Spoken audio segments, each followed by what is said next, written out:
ماشي. الشين كده بنزيد معاك سنة،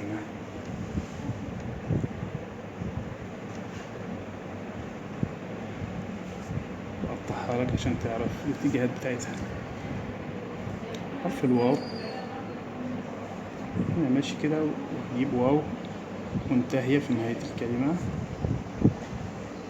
الحركة الأخيرة بترسل لأنها رفيعة. الكاف تاني،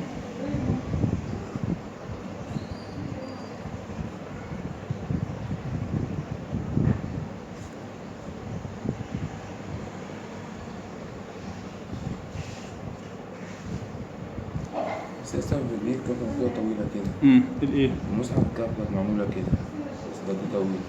في كاف تانية كمان عايز أعلمها لك.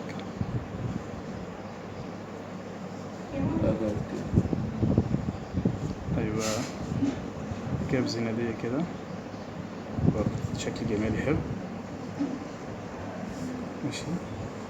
الفاء المبتدئة اتفقنا إن لها إيه؟ لها رقبة. ماشي. الهاء الوسطية ماشي كده، وهنزل أجيب هاء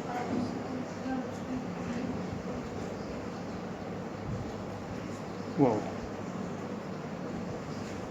التثنيه بقى دوست عليه بقى. أنا عندي سنة الياء وسنة الشين، يعني عندي 4 سنن مش 3. الضاد اتفقنا إن الصاد والضاد لهم شكل كده خاص بيهم.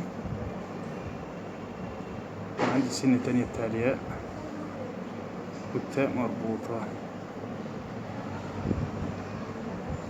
هكذا. طيب كمان عندي حرف الهاء المبتدئة. ماشي. انتوا كده بتعملوه رقعة؟ لا طبعا، احنا قلنا الحركة الأولانية الثانية ألف هكذا. نفس الكلام هنا. ماشي كده.